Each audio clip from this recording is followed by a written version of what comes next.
Here, the soil belongs to the predators. To survive in this forest after leaving civilization behind, our friends are taking on a crazy challenge, building a majestic fortress villa 50 feet high. But they don't know that danger is lurking and that this construction site will turn into a dramatic struggle from the very first days. It all starts with a strategic decision, finding the one. In the middle of this dense jungle, they spot a giant, a titanic tree capable of withstanding the weight of their ambitions. But you don't climb 50 feet up without a precise battle plan. Look at what they're assembling at the foot of the trunk. For the moment, it looks like a simple tent or an odd cage, but make no mistake, this is custom-made scaffolding, a vital first step. Our friends know that to reach those heights, flawless foundations must first be laid on the ground. They plant the pillars, reinforce the base, and create the first access staircase. It's a smart maneuver because once they're up there, there will be no room for improvisation. The base is ready, the access is open, it is time to leave solid ground. The warm-up is over, now they have to tackle the beast. They fix these huge ladders along the trunk to reach the construction zone. Every foot gained moves them a little further from the safety of the ground. Once up there, our friends switch methods. Brute force is over. Now it is time for surgical precision. Look at this technique. They chisel into the living bark to insert the load-bearing beams. This is the most critical stage of the construction. If they dig too deep, they kill the tree. If they don't dig deep enough, the structure won't hold and the villa will end up crumbling to the ground. Fortunately, their skills are absolute. The notch is perfect and they can insert the main beams that will serve as the skeleton for the entire building. The aerial foundations are laid. But balancing on two simple beams at this height is a nightmare for the nerves. They need a stable platform, and fast. Now that the anchors are holding tight to the trunk, they have to fill the terrifying void that separates our builders from a deadly fall. This is a critical phase for the stability of the work, laying the floor of the first level. Look at how they proceed. This is the work of master carpenters. They don't place the branches at random. They create a tight, intelligent mesh. One branch in one direction, two in the other. They cross-brace them methodically to distribute their body weight over the entire surface. This is pure bushcraft engineering. They use their knives to adjust each joint, making sure no piece of wood moves once fixed. It's fascinating to see how little by little the void under their feet disappears to give way to a solid platform. This is their first tangible victory against gravity. They can finally take the pressure off their arms and stand up without shaking. But our friends didn't come here to build a simple observation deck. The ambition immediately ramps up. As soon as the first floor is finished, they are already attacking the base of the second floor. This is where the site becomes a real physical and mental test. They have to weave the materials even higher, with arms outstretched, balancing on freshly laid boards. This is where the structure really gets some serious height. They are preparing to replicate the operation to create the upper ceiling, which will serve as the floor for the next level. First, they fix 4 main boards to outline the frame. They place the main crossbeams. This rigid, crucial square will support all the weight of the upper level. The higher they go, the harder it gets. The wind picks up. The structure sways slightly under their feet. Each movement requires total concentration to keep from tipping over. Then they erect the vertical posts in all 4 corners. Look at the precision of the alignment. These pillars are vital because they will bear the load of the future roof, and this is where the structure is permanently secured. As they continue to fill the frame for the first roof, they make sure not to seal the surface completely.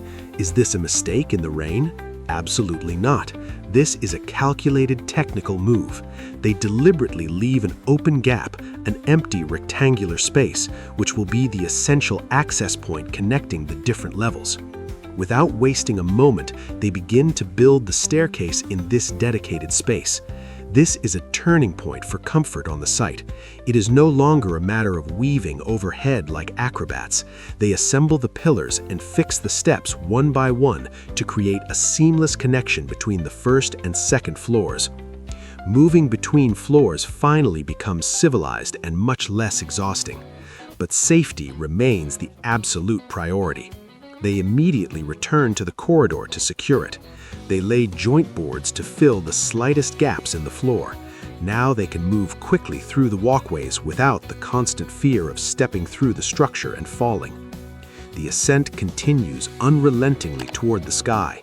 They climb onto the third platform, the current peak of the tower.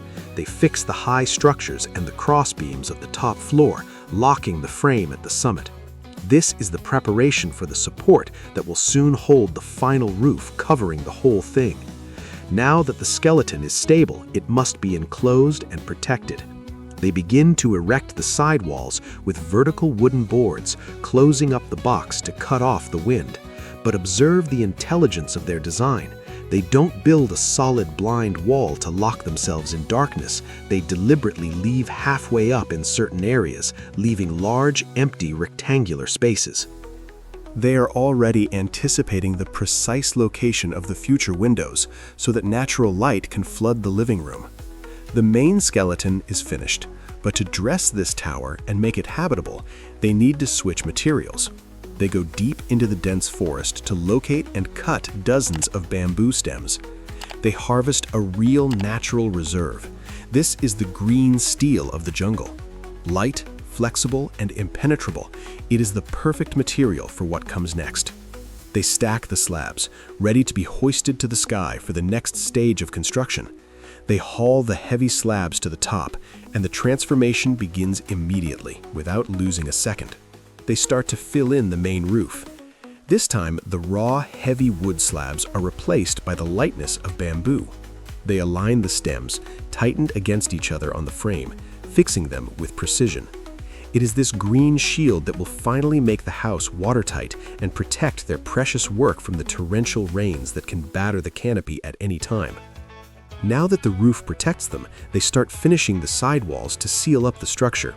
They use the remaining bamboo, but they also integrate a surprising new feature. This isn't just heavy structural work anymore, it's real interior design. They focus on aesthetics down to the smallest details, creating stylized half-walls and neat closures on all sides of the platform. The raw fortress, which looked like a construction site, gradually becomes an elegant and sophisticated residence.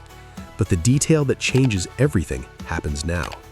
They don't want to live in a dark cave cut off from the world. They go looking for specific wood to capture the light. They custom make the window frames. They install what we call mullions, these vertical mounts that slice up the landscape. They install each frame one after the other in the rectangular openings they left in the walls. The wild, infinite view is now properly framed, like a masterpiece painting hanging on a wall, bringing a welcome touch of civilization to this wild setting. However, despite the incredible beauty of the new windows flooding the room with light, a deadly trap remains at the center of the structure. The stairwell is a gaping hole, and one wrong step here would be fatal. This is where they intervene with the precision of a craftsman to secure the area. They don't just lay down clunky rails, they sculpt small decorative pillars and create curved arches all around the access point. They cut small bamboo boards to fill the gaps between the uprights. It's a work of absolute patience. This system of arches secures both the ascent and the descent, creating an essential buffer zone so no one tips over into the void. Once the safety of the inhabitants is ensured, they start furnishing the home. They quickly finish the kitchen setup by smoothing the last layer of wet clay to create a clean, functional workspace. And finally, here is the ultimate reward after so much physical effort. They install suspended chairs with sturdy ropes, a real indoor swing. They sit down carefully, test the resistance, and swing. For the first time, they truly enjoy themselves, floating gently over the world, legs dangling in the void, but minds at ease. But wildlife does not allow you to remain idle for long. Hunger calls. They leave their perch and go back down to face the jungle and hunt. It is a brutal return to primal instincts. They search the wet soil, moving dead leaves, watching for the slightest movement. They aren't looking for big game that's impossible to catch, but accessible protein. They skillfully capture giant ants and pick specific edible herbs they know how to recognize. They have also recovered some game meat. It is a vital and methodical quest. Here, there is no supermarket. Every calorie is earned by the sweat of their brow. They scour the surroundings, eyes sharp, gathering everything the forest is willing to offer to ensure the evening meal. Back at the base, discipline takes over again. Before eating, you have to prep. Observe the meticulous care they bring to hygiene. It is the #1 barrier against deadly diseases in the tropics. They thoroughly wash the vegetables and herbs to remove any traces of dirt. They cut the meat precisely on their makeshift boards. The clay kitchen they built finally lights up. They light the fire carefully. It is a slow, hypnotic process. They put the pot on the reddish embers and monitor the cooking. Soon, the water boils, and the smell of grilled meat replaces the scent of sawdust. It's a moment of transformation. The wooden structure becomes a real, warm home. They patiently wait for the magic of the fire to do its work. The long-awaited moment has arrived. The meal is ready. They serve each other into smoky dishes, filling their plates with this hard-won mixture. Eating a hot meal, safely, sitting comfortably in a house built by one's own hands, is a feast fit for kings. They savor each bite in silence, feeling the energy return, regaining physical and mental strength after the titanic efforts of the morning. It's the fuel necessary to keep going until the next day. With full stomachs, the call of sleep is heard. The night is well advanced. They decide to head to bed. One of them lies down immediately to recover, but look at the other. He doesn't want to close his eyes just yet. He sits in the hanging chair they built, suspended over the void. He stays there, swaying gently in the darkness. It's a moment frozen in time. While his companion sleeps, he watches. He listens to the frightening symphony of the nocturnal jungle waking up below. It's an incredible feeling of power, to be gently rocked in comfort while predators roar just a few yards beneath his feet. They enjoy the nocturnal breeze and the security of their fortress until fatigue takes over. The darkness fades to give way to the raw light of morning. The camp wakes up slowly. It's time to restart the body. One of them takes the lead for the morning ritual, the preparation of tea. The movements are calm. The water slowly heats on the fireplace. It's almost a banal routine, but one that becomes a priceless luxury in these extreme conditions. The tea is finally served. They sit down to taste their hot drink facing the immensity of the forest. It's the image of success. They are not in action, nor in construction, nor in survival mode. They are in pure contemplation. Look around them. The house is magnificent under the sun. They enjoy every corner. They return to the swing. They admire the breathtaking 360-degree view. They take the time to inspect their work from all angles. The bamboo walls, the complex roof, everything is perfect. They have transformed a wild tree into a palace in the trees. It's hard to believe that they did all this alone.